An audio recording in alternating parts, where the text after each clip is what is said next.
Welcome to the Action Network podcast presented by BetMGM. I'm Gilles Gallant, and I'm joined by Evan Abrams each and every week. He is our research director here at the Action Network, and we're going to dive into all of the Sunday NFL action for Week 11. Brandon Anderson, he's going to join us later in the show. He'll have his hot read, and Patrick Everson from Vegas Insider, he joins us at the end of the show. Give us an update on how Sportsbook's fared in Vegas this NFL Sunday. But before we talk about Sunday games, Evan, let's talk about arguably the game of the year, this Monday Night Football, Eagles and Chiefs. I feel like we've had a few games of the year so far this year, but I feel like this is legitimately the game of the year because this was the Super Bowl matchup just back in February. So Chiefs are 2.5-point home favorites with an over-under of 45.5. And that's the part that maybe makes me a little leery here because these two teams, they played each other in February, and that total was closer to 50. And we're seeing maybe the primetime under influence even come through on Chiefs-Eagles, two of the best teams in the NFL. Anyway, I just found it interesting with two teams that, combined for 73 points. This has a lower total this time around. Yeah, I mean, this is a little bit of redemption for me. I like the Eagles again. I had it in the Super Bowl. Didn't work out so well. We're going to go for round two. Listen, the storyline here is also, as you mentioned, unders. Crazy. 11-1 on Monday Night Football. Unders on Monday Night Football, 56-28-1 since 2019. Wow. Yeah, I mean, that's a storyline. It's going to be the game of the year. I think you're going to talk about it in a second, but Mahomes under 3, right? 3 or less, the dog, the situation where, when he's a big favorite, tends not to cover under this number. Gets a little crazy, the percentages for him. So, I mean, I think that's what I'm looking at from Kansas City, Philly. I think the interesting stat, listen, going into this game, Philly and Kansas City both hadn't been an underdog all season, and now Philly an underdog in this game. This is the first time since 1995. Two teams favoring their first 9 games now face off against each other. So this is really a battle from a betting standpoint, from a Super Bowl rematch standpoint. It's going to be fun. And I think Kansas City a little bit different in this game. I think they're better defensively, not as good offensively. I think they go with the run a little bit more than they had been in the past, which I think is kind of fascinating to the sense that Philly's pretty good against the run, which I like them better in this game than probably I did in the Super Bowl, which is, I like the 3. So we'll see what happens. And it's interesting, too, that it's not 3, right? Because now that home field isn't really playing as much of a part. So now we're seeing 2.5s. Yep. But I will say, Evan, that I think this is the game where we maybe see this top-end Eagles team. And we talked about this for weeks now, where they kind of play to their competition. Sure. I think they're going to be foaming at the mouth, obviously, in a revenge spot. But both teams coming off a bye here. I think the Eagles needed the bye more than the Chiefs did, even though the Chiefs coming off that loss to the Broncos, because they needed to get healthier. They always are adding new pieces, like even safety Kevin Byard. He's been there for like a week and a half. This is going to help him. He's a Pro Bowl safety. He's going to be able to get a little more acclimated in this defense. Mm-hmm. But the part that makes me iffy is going into the bye, why they needed to get that work is because their defense is 22nd in DVOA and last in DVOA to the tight end. Arguably the worst 2 things you can be bad at when you're facing Patrick Mahomes and Travis Kelce and the Chiefs, right? That's the part where it just makes me a little iffy, especially when we know historically Patrick Mahomes with a fave under 3 or as an underdog typically covers over 70% of the time. So that's kind of why right now I'm going to go against you, Evan. If you take the 2.5, I'm going to take the Chiefs minus 2.5, but this total, I still think that this is going to go over. Now, I know obviously we have the 11-1 historical trend here, but I just think that these two offenses can really click. And the offensive side of the things, that's where I'm looking at touchdown scorers already. I really like Devontae Smith to get another touchdown this season. He's got 4 this year. Naturally, a lot of people are going to be gravitating towards A.J. Brown just because of how he's played recently, and also looking at that Super Bowl where he did score a touchdown. But Devontae had 7 catches for 100 yards in the Super Bowl, too, had a couple red zone targets, didn't end up getting scoring because Jalen Hurts ran for 3 freaking touchdowns, right? So once that happens, then nobody else is going to score, right? So, and I do think the presence of A.J. Brown should actually help Devontae. I think they'll probably slot Trent McDuffie and really try to take AJ out of the game, which should allow Devontae to have a little bit better of a matchup, which is why he was able to score over the last couple of weeks. So Devontae Smith is who I like on the Eagles side, but on the Chiefs side, I think we got to go with a long shot here, Evan. I think we got to look at Noah Gray. Now, everybody's going to be on Travis Kelce, right? Because Yeah. obviously, Taylor's going to be in the house, but only one touchdown this year for Gray. But the Eagles, as I just mentioned, last in DVOA to the tight end. They've allowed 5 touchdowns to that position. And it's not like Gray is playing spot snaps here, right? He's playing over 52% of snaps. He's getting targets.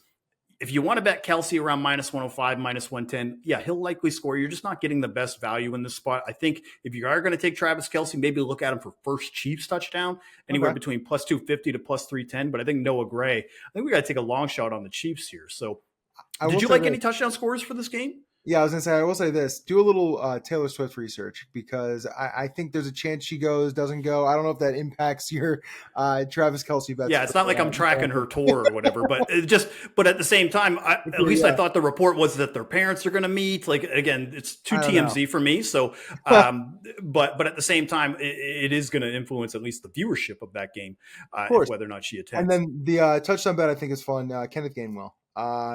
Anytime 5-6 to 1. First touchdown is actually 33 to 1. Getting touches in the red zone, getting touchdowns recently. There's a chance when you get that tush push, maybe they get a little creative against a good KC defense. I think it's worth a gamble.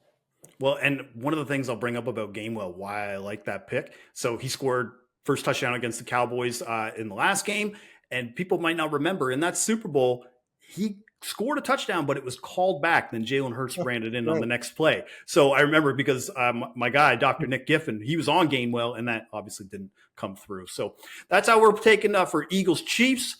Now let's start looking at Sunday, where favorites go 10-2 straight up, but only 5-7 against the spread. There were some pretty big favorites this week. Favorites 43-14 straight up just since week 8, but 500 against the spread, 26-26. So again, not covering the spreads, but definitely winning outright. And even home teams, 10-2 straight up and 5-7 against the spread today, Evan. Yeah, I think the other storyline, which everyone was waiting for, they're like, okay, recap. They're going to talk about unders. 8-4 this week, 97, 64-1, 60.2% entering Sunday Night Football. $100 better betting unders this season would be up $2,434. Just doing nothing. Just doing nothing but betting unders. Just sitting there, $100 a game, every single game. It's been a crazy ride. So most profitable under seasons through 11 weeks since 1990 in order. 2023, 1991, 2022, 2021. So it has been a wild 3 years for unders, and it continues. And I know you mentioned this as well, but 25-8 is nighttime unders this season, and primetime unders, which would be night games, international games, morning games. Basically, you would call them standalone games. Sure. 30-8 to the under. So, woof. We will see what Sunday Night Football happens right now, and obviously Chiefs Eagles 45.5. So yeah, what a time to be a touchdown bettor, I guess is that. But yeah, 4 teams on bye this week. Teams that we wouldn't really rely on for touchdown scores that much anyway, such as the Falcons, the Colts, the Patriots, and the Saints. Let's talk about the game that I think is the best game, that at least the game that I had the most fun today. Cardinals Texans. Texans win 21-16. The total does go under, but the Texans do not cover as 5.5-point favorites. The total was at 48 as well, one of the most bet overs, and also the Cardinals, one of the most bet public teams today, which is interesting because now with Kyler Murray back, their ATS fortunes just change dramatically because Kyler Murray in his career on the road is now 18-9-2 against the spread, and as an underdog is 22-12-2 against the spread. And I bring that up because Cardinals aren't likely to be favored in any game the rest of the year. And also on the road, 3 games they'll likely be underdogs and road dogs is against Pittsburgh, Chicago, and the Eagles. Yeah, I don't know if I learned anything new except that more or less reaffirm some things for myself with this game. So Arizona, I thought they'd be more frisky with Kyler. I thought they'd be better as an underdog. I think they would just be better overall as a team, more explosive.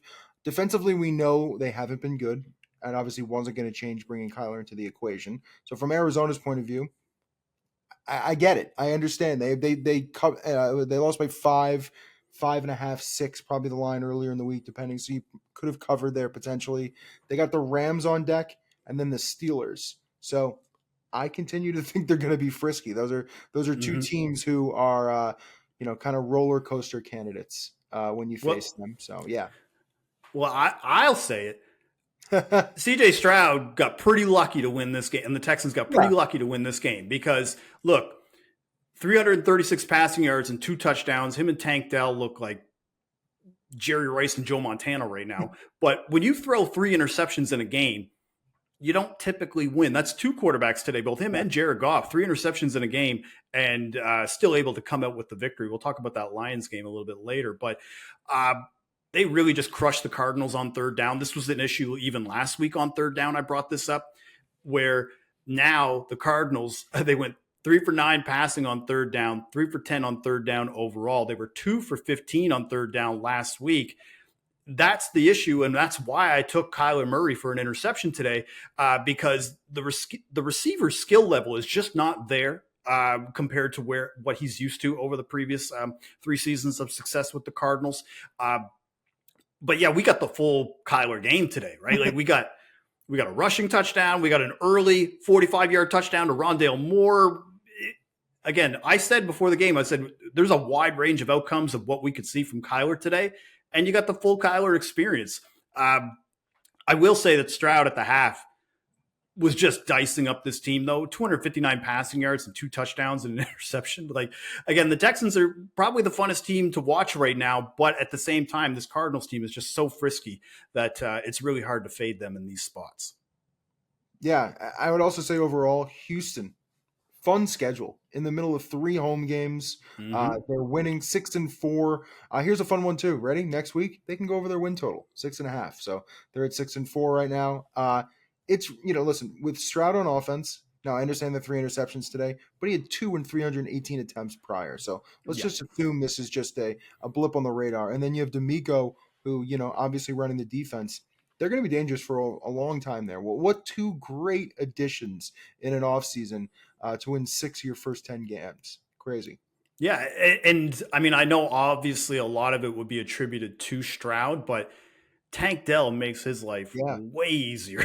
And, and the fact that D'Amico Ryans has led this team to 6-4 and is still not the favorite for coach of the year because Dan Campbell is probably going to lock that up within a couple of weeks. Again, just true testament to the turnaround with Houston. We'll talk about how the AFC South will shake out when we talk about Jacksonville here in a little bit. But instead, let's move to the NFC North. Bears-Lions.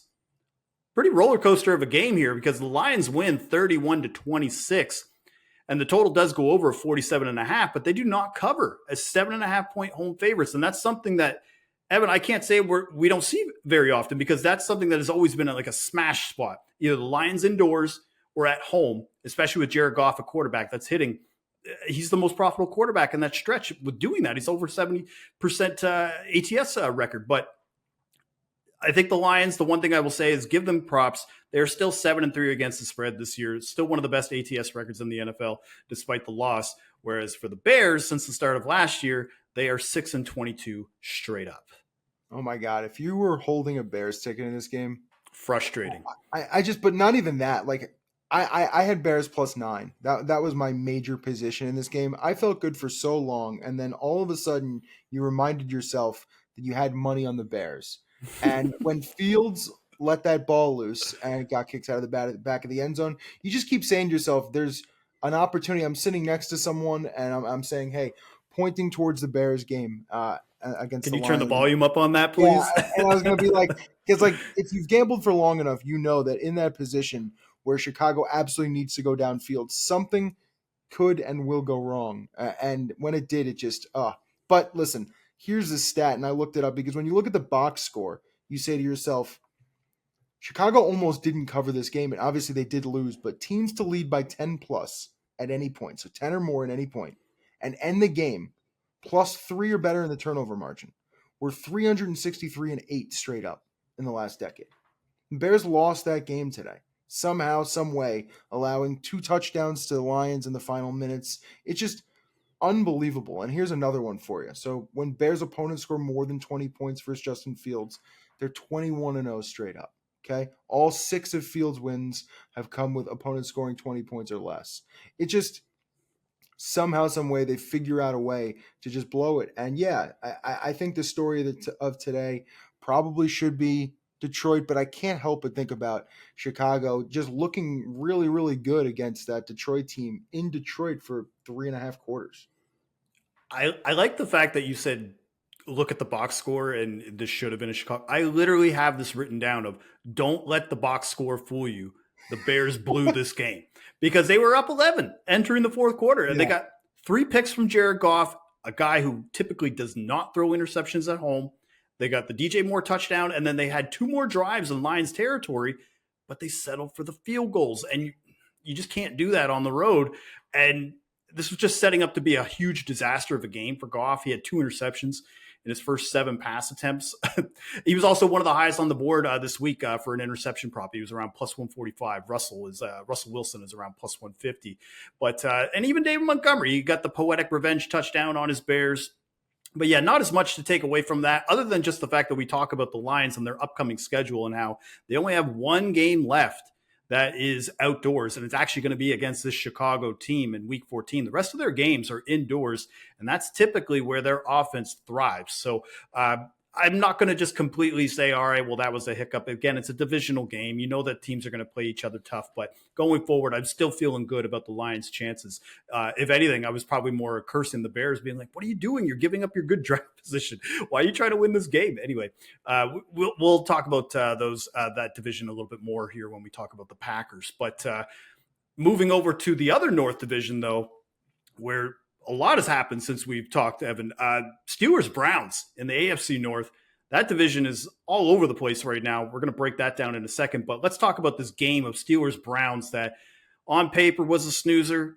Watching it felt like a snoozer. But that's what it is when you're watching Browns football and you're watching 2 arguably backup quarterbacks. Kenny Pickett is not a backup, but he probably should be. And the Browns win 13-10. The total of 34.5 does go under. And this wasn't even the lowest total of 34.5 that we have had in the last 10 years. That was actually to the Browns game last year in that Arctic Bowl game against the Saints, another one that they lost of 32.5. By the way, that game also went under.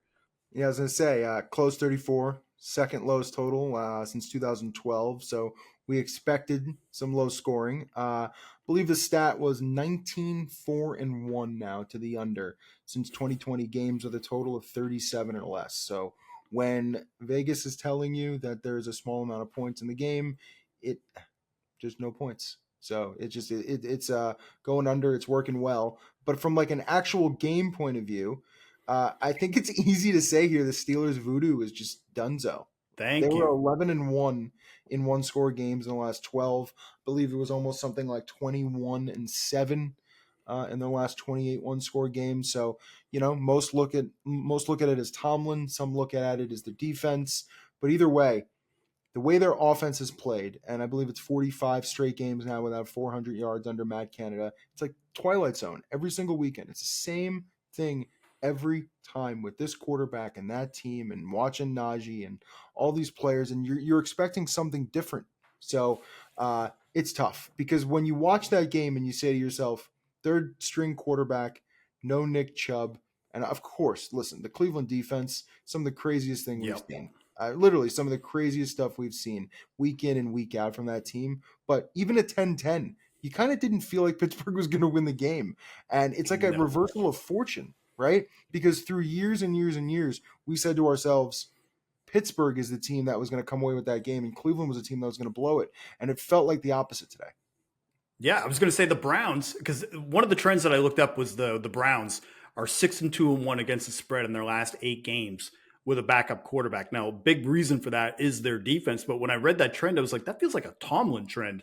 Like that probably shouldn't equate to the Browns here. But this Browns pass defense, when you have an historic pass defense like this that allows like the least amount of passing yards per game in over 15 years, yeah, you're going to be in most games. And Kenny Pickett, again, only 106 passing yards. Over his last 4 games, he has a total of 412 passing yards for Kenny Pickett. He's completing 57% of his passes. Somehow, with 2 backups and Lamar Jackson in this division, he is the 4th best quarterback in the AFC North.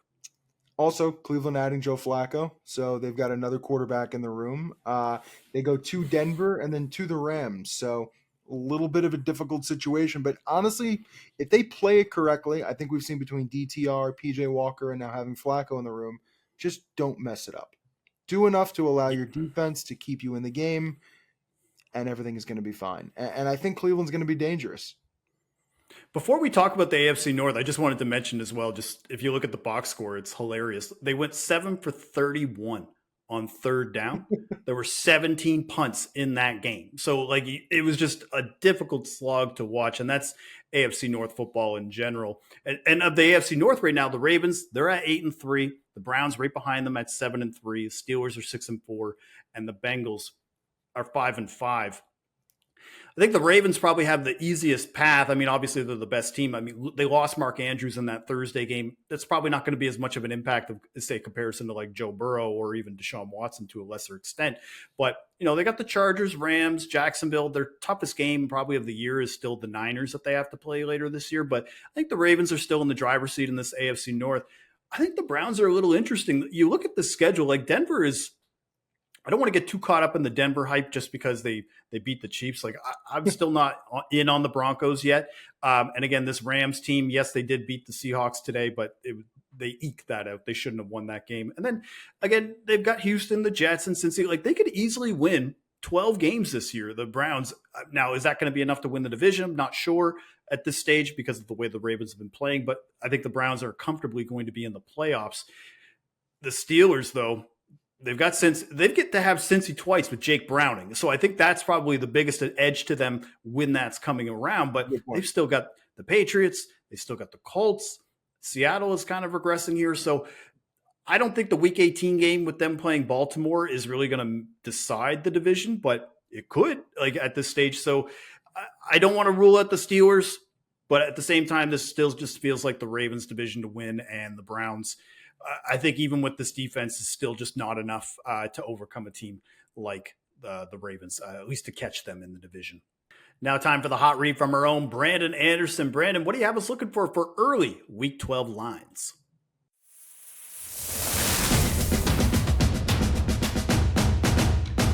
All right, Week 12 Thanksgiving hot read. I can almost taste the stuffing and the mashed potatoes and gravy already. We went 2-0 on the hot read this week. Our grossest hot read of the season. Tommy DeVito and the Giants came through for our plus 10. They won outright. Browns Steelers, we got 6 points of CLV on the under. Didn't need it. Under by more than 2 touchdowns. We are 14-6 now on the hot read for the season. 70%. And we're going to start on Thanksgiving. My favorite part about Thanksgiving, after all the turkey, the pumpkin pie, it's that nap, right? The tryptophan nap. And usually that lines up with what we're seeing on Thanksgiving night as these games have come about. Thanksgiving night unders are 11-5 all time. And I'm going to take that Thanksgiving night under. 49ers, Seahawks, under 44. So Seattle, I've kind of turned on this team. They gave away a win today against the Rams. Their offense has really started to trend down in a big way, like almost bottom 10 over the last 6 weeks. Their offense has really struggled against San Francisco's defense, too. They only scored 14.3 points per game in 3 games against San Fran last year. And in the regular season, the two teams, when they played, these games maxed at 34 points. So we just didn't get a lot of scoring here. Seattle's O-line still hasn't been great either. And I think that's going to struggle against that 49ers pass rush. Obviously, Chase Young there now on top of everything else. Seattle's got a pretty good pass rush too, so that might even deflate scoring a little bit. On the other side, why now? Well, obviously Thanksgiving comes soon, but Seattle got some injuries that have me very concerned for this one. Kenneth Walker, oblique injury. We'll see if he can go. I'm not sure that's a huge deal with Charbonnet there, but the big one is Geno Smith. He missed some time during the game. Looks like a bicep injury. We might get Drew Lock here. And if it does become Drew Lock, I think this total starts to drop in a hurry. So Seattle has been at 44 below. That's this number in 6 of their last 7. And then a couple of our usual trends on the under. Home underdog unders last 2 seasons, 62%. And then this is a primetime under. You know about the primetime unders, 62% the last 4 years. 25-8 so far this season, entering Sunday night, 76% to the under. So you want to grab the 44. That is the most common total over the last 5 years. 44 is their top key number for totals.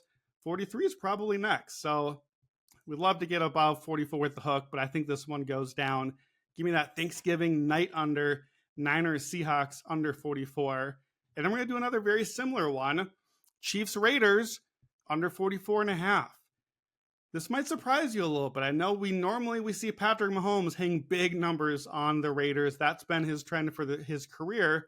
But these, I think, are two of the more underrated defenses in the NFL right now. Last 6 weeks, Chiefs are the number 3 defense by DVOA. Top 3 against the pass. They've been top 3 all season against wide receiver 1. It's bad news for Devontae Adams. That's the best offense the Raiders have. The Raiders obviously are not scoring a lot of points. They had 13 on Sunday. They have an 18 or lower all but 2 of their games. So they're averaging under 17 on the season. Got the rookie Aiden O'Connell. I don't think we're going to see a lot of Raiders points. However, same last 6 weeks, the Raiders defense has been pretty good. They're up to 13th by DVOA, and we just saw Sunday, they held Miami to 20. They hung in there pretty well. So it's been a top 10 pass defense. They've been better at home where they will be here. The one thing that is weak for them still, the run defense.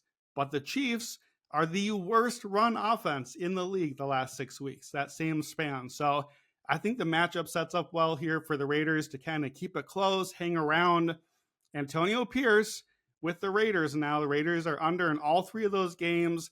We know the script. It's defense, it's smash mouth, it's run the ball, chew up the clock. That's, of course, what you want to do against the Chiefs anyway. Keep Mahomes on the sideline. Jacobs should get a lot of carries.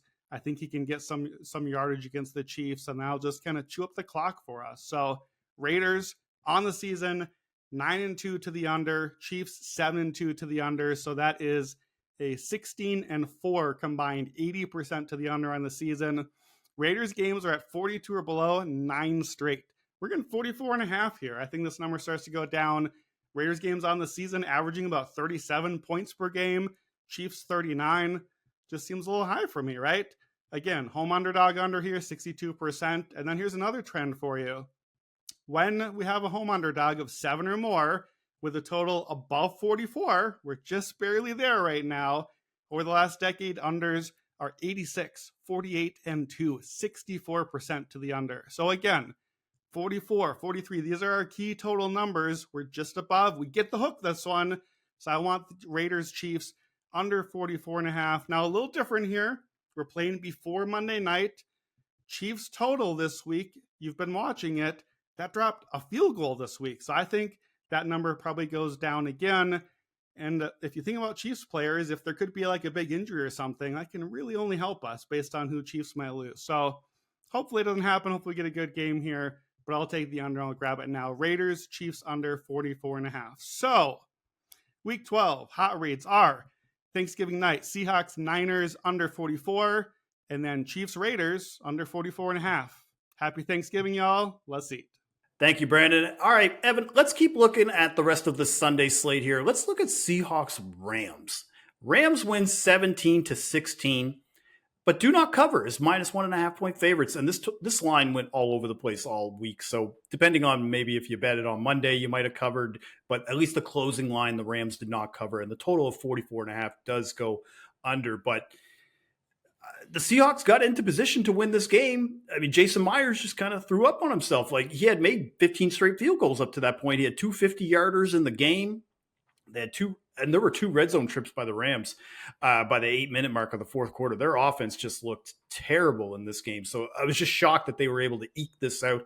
And I'll be honest, man, I feel like someone needs to put Matthew Stafford out of his misery. Like, every game, he just gets crushed and looks old. You know what it reminds me of? He looks old, but you know what it reminds me of is like if you're walking along and you saw like an old person just fall on the street or something like that. Like, it's just, it looks like it's just like, ooh, that looked like it hurt. Every time that he gets hit in every game that he plays, it looks like he is that old man who falls on the street.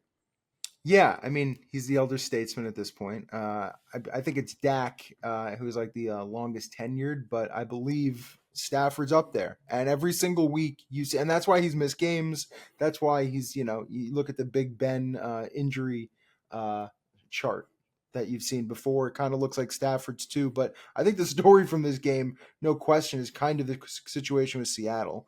And the Yes. quarterback with Geno and Locke and what we think Seattle could be doing going forward, especially now you're on a short week with San Francisco on Thanksgiving.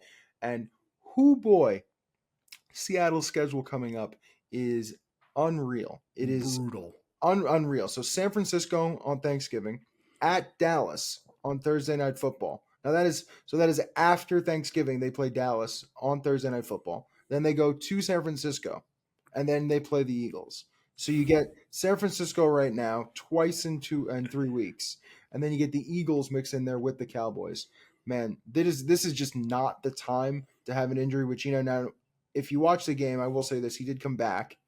He seemed all right, but Pete Carroll did say post game, short week, difficult. So is there a chance we see Locke? Potentially, but just a worrisome thing either way, especially with a team that just lost that heartbreaker.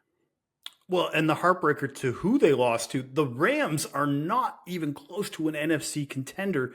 And that's 2 losses this year that they have, of those 4 losses that they have, because they're 6-4 this year. So if they don't make the playoffs, you can point right to those 2 games at this stage. And it is a big drop off from Drew Lock or from Geno Smith to Drew Lock. So that's what I was going to ask.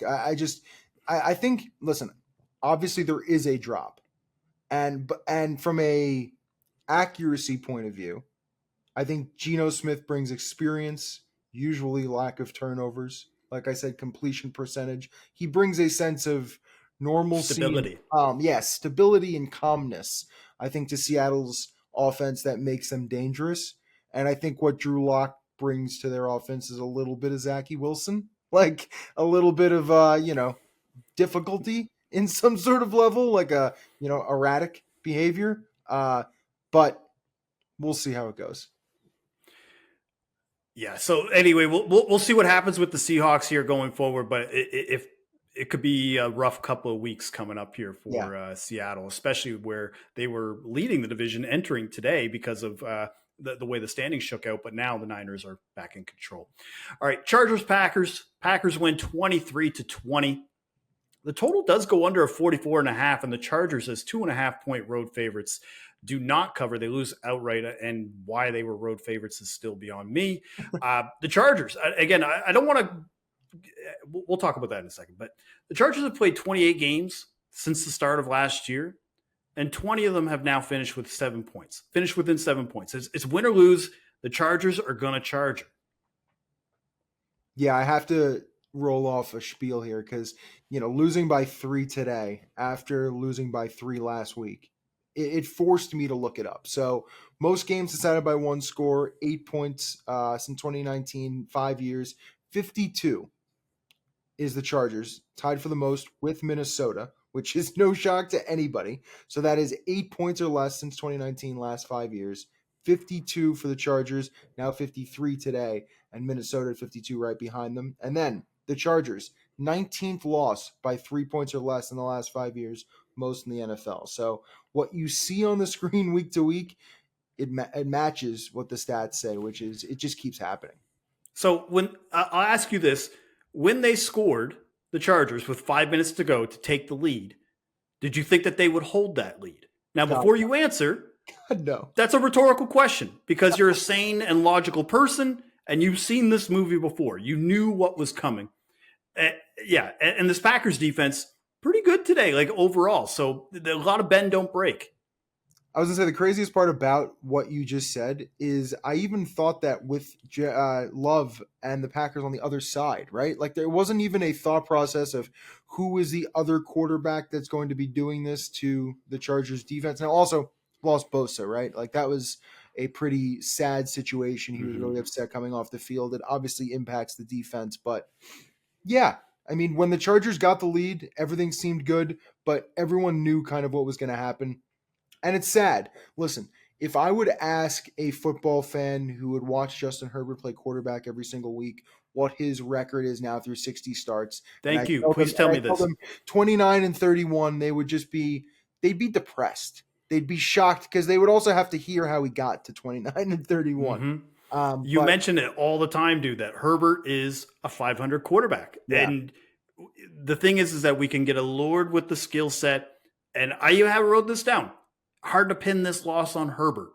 No interceptions. They were 7 for 14 on third down. They took the lead.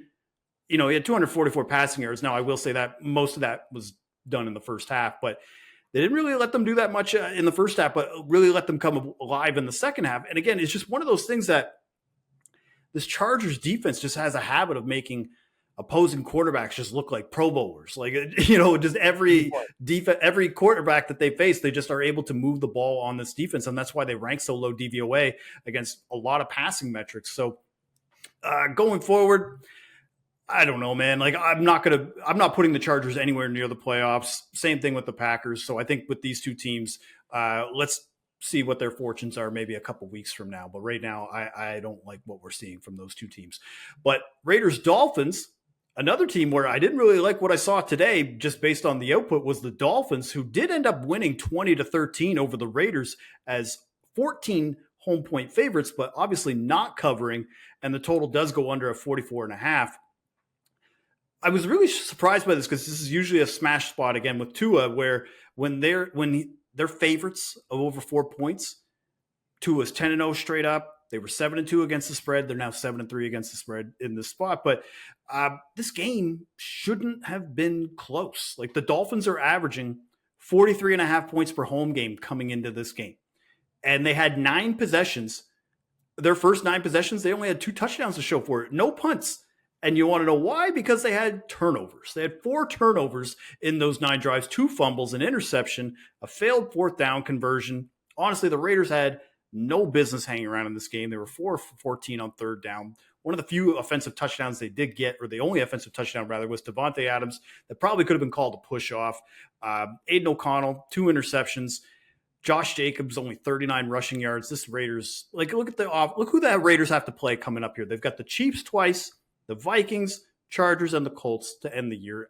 I don't see how they can get to a playoff spot in that. And then the Dolphins, their schedule's starting to get a little bit lighter. They get the Jets. Maybe you're going to see Boyle instead of Zach Wilson. The Commanders, Titans, Cowboys, Ravens. Like, again, there's some teams here where the Dolphins are really in the driver's seat now to maybe really just lock up the AFC East.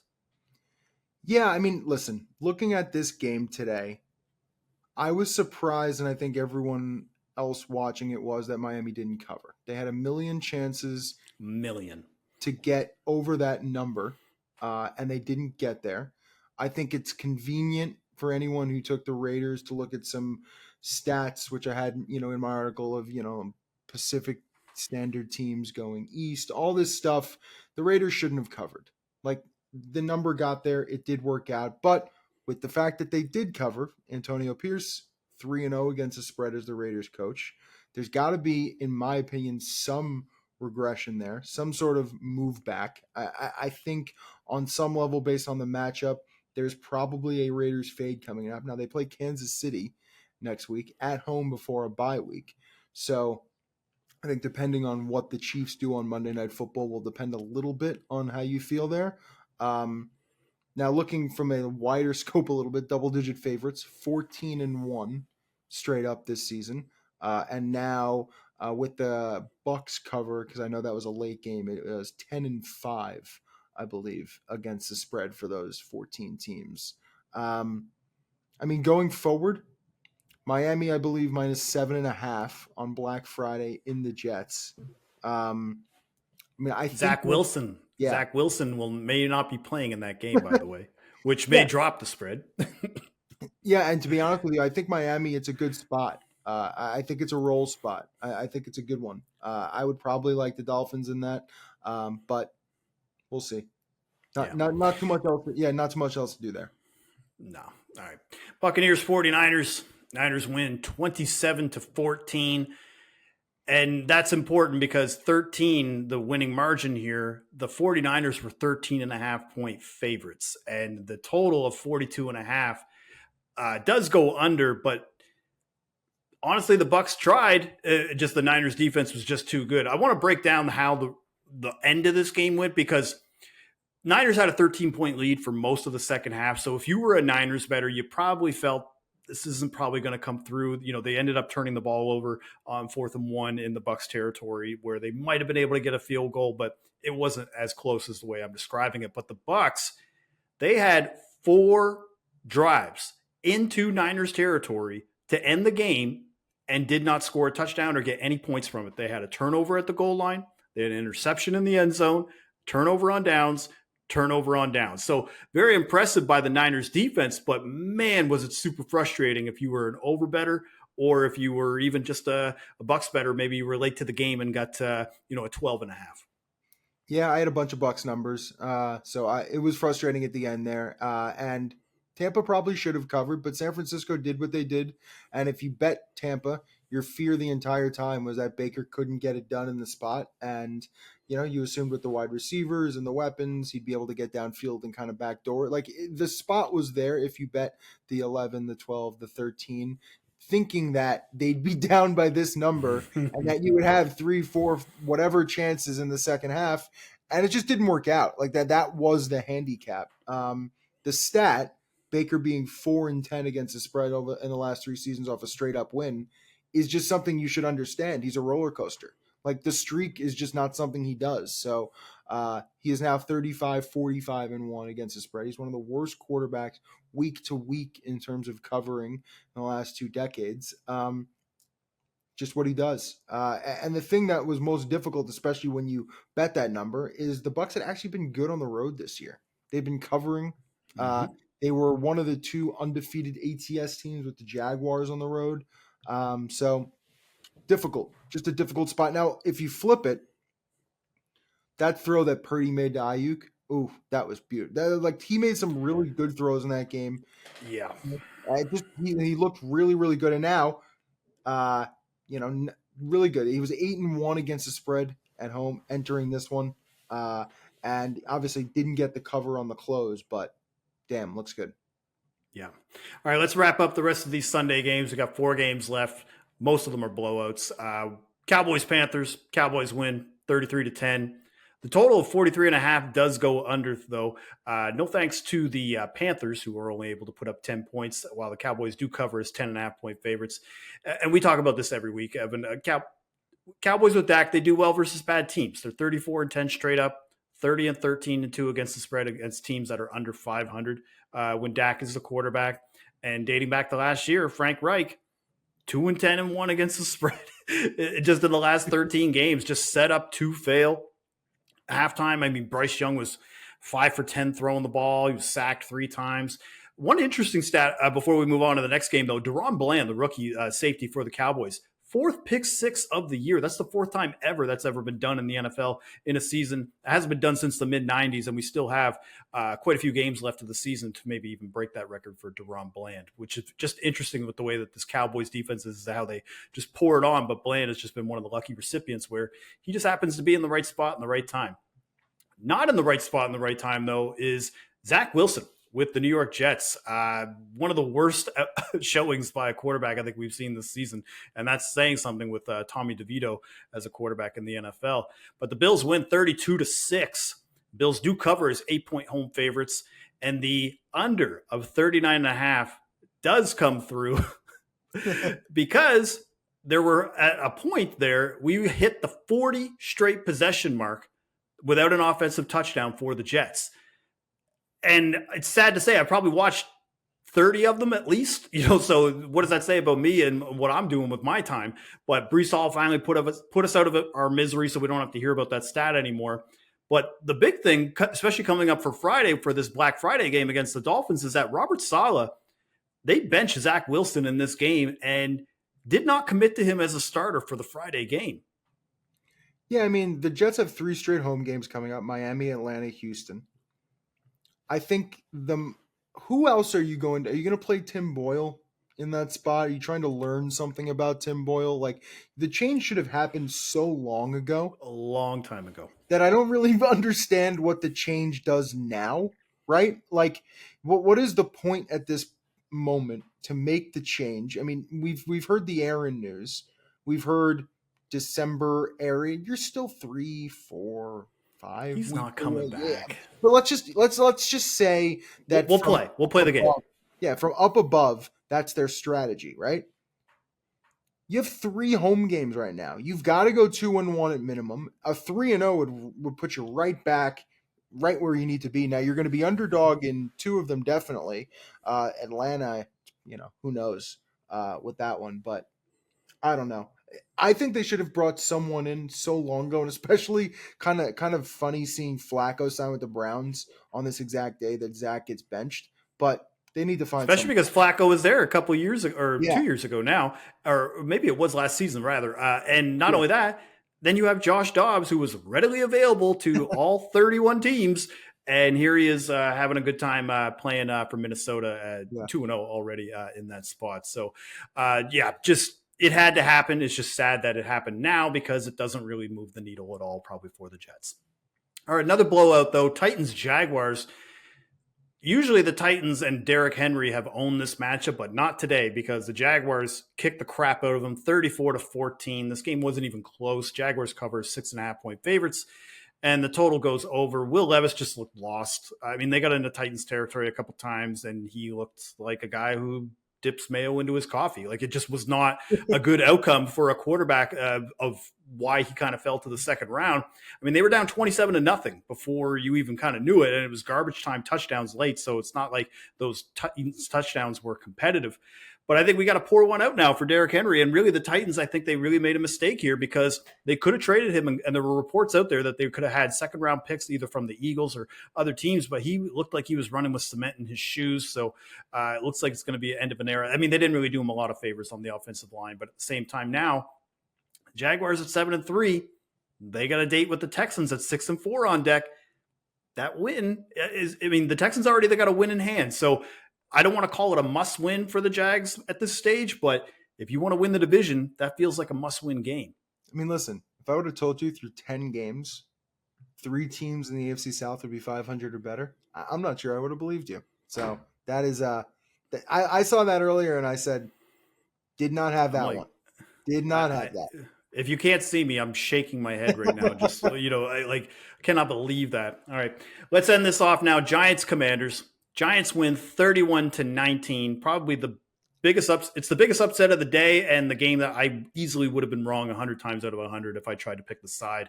The total does go over of 39.5, and the Commanders, the 7.5-point home favorites, do not cover because Sam Howell and the Commanders are now 1-4-1 against the spread in 6 home games. But Evan, I have to ask you a question because I've trashed Tommy DeVito. I mean, I have a little bit of fun with it, Danny DeVito, all that stuff. But do I have to apologize to him now? Because he was, I don't want to say he was good, but I mean, he took 9 sacks today, 5 sacks just in the first quarter. Even Sam Howell was like, that's a lot of sacks, 246 passing yards, 3 touchdowns, and the Giants punted 7 times.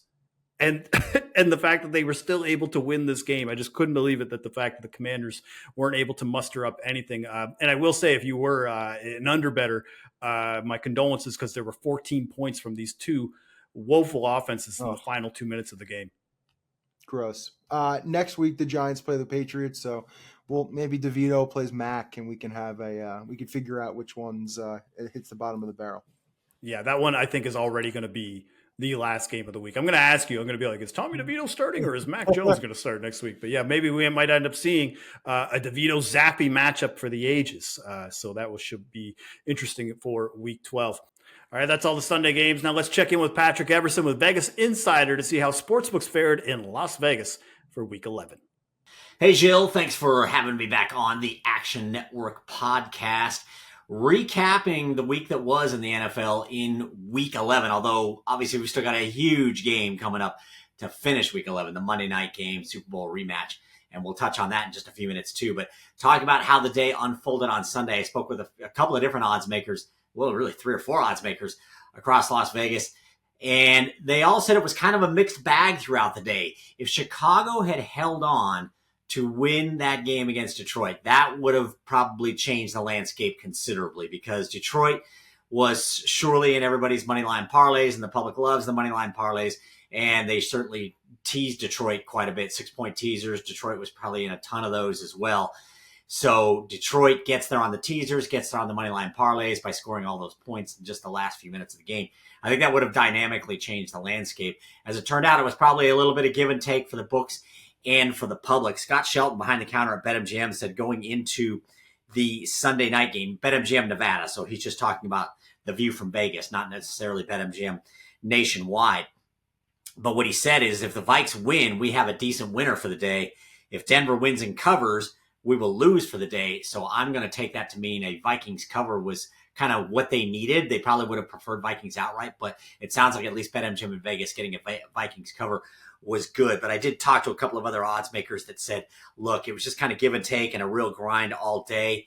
One told me that the Broncos game tonight was definitely significant. He said Broncos win, Minnesota cover, and under, another primetime under, folks. Just, man, you can practically, set your clock by it these days.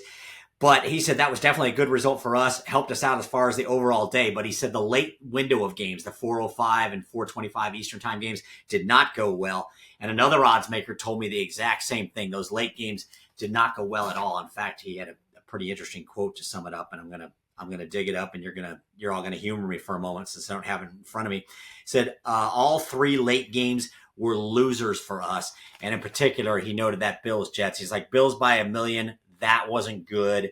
The 49ers by 13, exactly, not good. Probably landed on a number that odds maker had it at for a while. So not necessarily a bad day for bookmakers, but certainly not a good day. Some give and take, and it sounds like the sports bettors may have gotten a little bit back as well. But nobody really made a banner day of it on either side of the counter. And we're always rooting for the bettors. So we hope the bettors found a way to do better, or at least those watching us found a way to do better. Taking a look at the Monday night game, look, as I alluded to before, it's a Super Bowl rematch. It's a massive game. This thing is going to get the living daylights bet out of it. And there probably will be some money line parlay liability running to it. And I would guess that parlay liability money line parlay ability especially, will probably run to the Chiefs, but certainly people are going to put some money on the Eagles. That's a very good football team, as we know. But heading into Sunday at BetMGM, on the spread, 60% of tickets, 77% of money on the Chiefs. Exact opposite on the money line. They're taking the plus money with the Eagles on the money line, 72% of tickets, 79% of money. So it'll be interesting to see how that evolves over the course of the day. Although I would bet it doesn't change a whole lot. I would think the Chiefs are going to be the pick on the spread, and the bettors are going to like that plus money on the money line with the Eagles. Looking ahead to week 12, obviously the numbers have all been up. Some of these are already getting bet into and moving. Really interesting slate. We got all 32 teams in action, 16 games. 3 on Thanksgiving, and 1 on Friday, the Dolphins against the Jets. It's not exactly the most breathtaking game, but we're getting some Friday football. So we're getting football on Thursday, Friday, Sunday, and Monday of this coming week. And one odds maker I spoke with on this Sunday night, Jill, said that the Niners-Seahawks game, which I think is the most compelling of these Thanksgiving games, it's the nightcap on Thanksgiving, it opened 7.5, but Seahawks QB Geno Smith, he dinged up his elbow today. He was able to come back and play for the Seahawks in that loss to the Rams. But the line was really volatile on Sunday night. It got as high as -9, got as low as -6 on the Niners, settled in at -7. And the odds maker said San Fran will be in every parlay and moneyline parlay, and the three-legged turkey, the three-leg moneyline parlay, Lions, Cowboys, 49ers. He said he expects that to be hugely popular on Thanksgiving Day. So the book could very well need Seahawks outright for a big decision. If the Lions and the Cowboys get there outright on the money line, and they're expected to as favorites on Thanksgiving Day, then that Seahawks 49ers game could be a huge decision for the books come Thursday night, while we're all trying to settle off our on all the food we've pounded and beverages we've pounded, and one more game, and it could be a very big one for the books. Obviously, that means it could be a very big one for the bettors who do go after that three-leg moneyline parlay of Lions, Cowboys, Niners. Jaguars, Texans, another interesting game, and it hasn't moved at all tonight, but what's interesting about it is that it opened pick'em, and you've got C.J. Stroud and Houston looking to tie Jacksonville for first in the AFC South.